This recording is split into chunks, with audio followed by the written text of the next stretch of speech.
গত 15 সেপ্টেম্বর ডিম, ব্রয়লার মুরগি ও সোনালী মুরগির যৌক্তিক মূল্য নির্ধারণ করে দিয়েছে সরকার, যেখানে উল্লেখ রয়েছে উৎপাদক, পাইকারি ও খুচরা পর্যায়ের বিক্রয় মূল্য। তবে সেই দামে কি এসব পণ্য বাজারে পাওয়া যাচ্ছে? এই রেট আমি তো পাইতেছি না কোনো, তখন আমি বাধ্য হয়ে বেশি দিয়ে কিনতে হয়েছে। যদি আমরা ওইটা ক্রয় করতে পারি ওই রেটে, তাইলে আমরা নিশ্চয়ই আমরা এখানে কম রেটে বিক্রি করতে পারবো।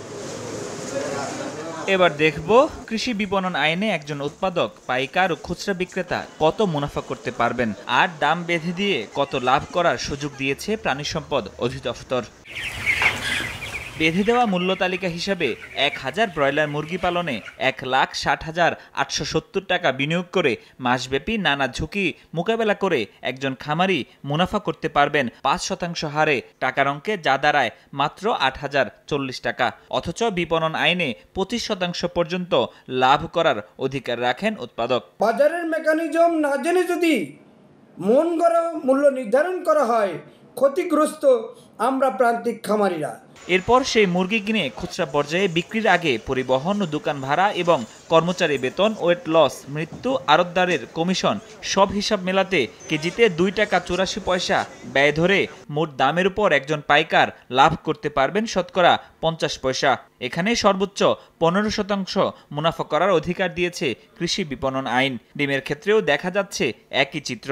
ব্যবসায়ীদের মতে এই হিসাব শুধু খাতা কলমেই মেলানো সম্ভব। অথচ কৃষি বিপণন অধিদপ্তর বলছে আইন ও বাস্তবতা মিলিয়ে ঠিক করা হয়েছে মূল্য মুনাফা।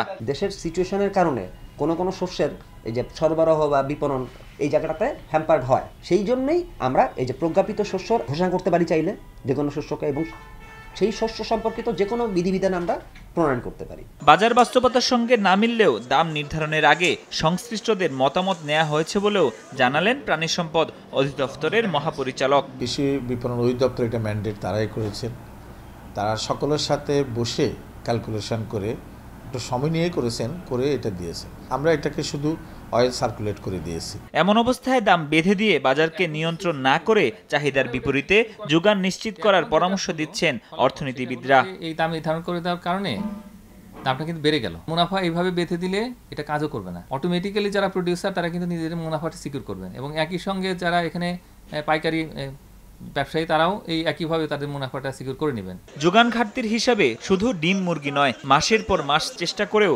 সম্ভব হয়নি নির্ধারিত দামে আলু পেঁয়াজ বিক্রিও। ফরহাদুর রহমান, সময় সংবাদ, ঢাকা।